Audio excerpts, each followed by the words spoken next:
eyes in the sky, gazing far into the night. I raise my hand to the fire, but it's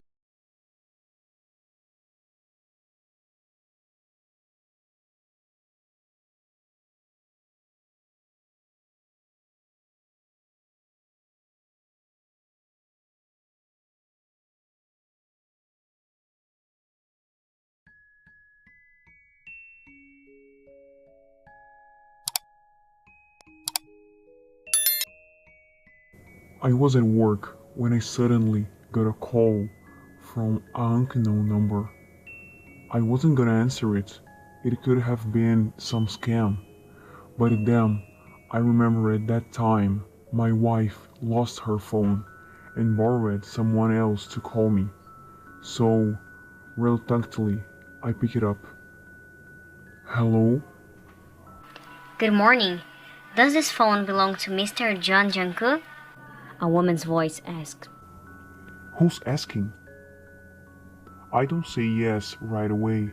A lot of scams work like that, collecting confirmation words with our voice to use for financial fraud later. This is Mina from Woody Bank.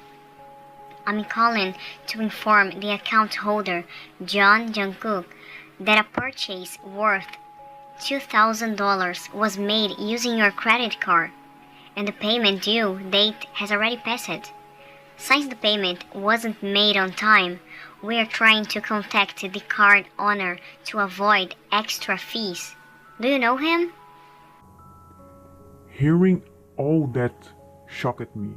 I hadn't bought anything that expensive in weeks. Actually, I barely even used my credit card, so this definitely sounded like a scam. I slowly closed my eyes and let out a long sigh. I needed to handle this carefully. Okay, what was your name again? Mina, I already told you. I'm from Woody Bank. Right, Mina. I am John Jungkook, but I think there's been some kind of mistake. I didn't buy anything that expensive. Honestly, I don't even use my credit card. I pay for everything with debit. Well, in that case, your card may have been cloned. I recommend going to the police as soon as possible and filing a report. If you would like, I can also block the card right now. Because according to our system, a purchase was made at a luxury clothing store in downtown Seoul on 12/8.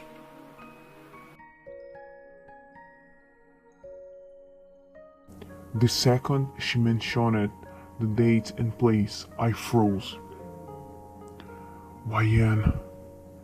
No, it cannot be. I muttered to myself, forgetting I'm still on the phone. Sir, are you okay? What did you say? Nothing. Sorry, I was just thinking out loud. I don't think blocking the card will be necessary. I think I already know who made the purchase. I will make sure first, and if it wasn't the person I'm thinking of, I will contact you again and ask for the block. Alright, sir. Thank you, and we are here if you need anything. Okay, thank you. I hang up and sigh in frustration again. YN had gone to Seoul weeks ago to shop with her friends, and that was exactly in that day. Way too much of a coincidence. Finishing my shift was torture. I couldn't focus on anything. The second my work hours were over, I practically flew out of the company and headed home.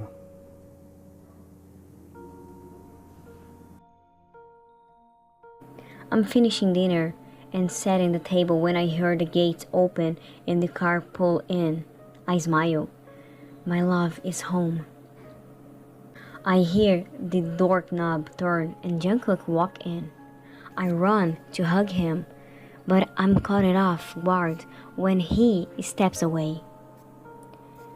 Wayan, we need to talk. He says coldly.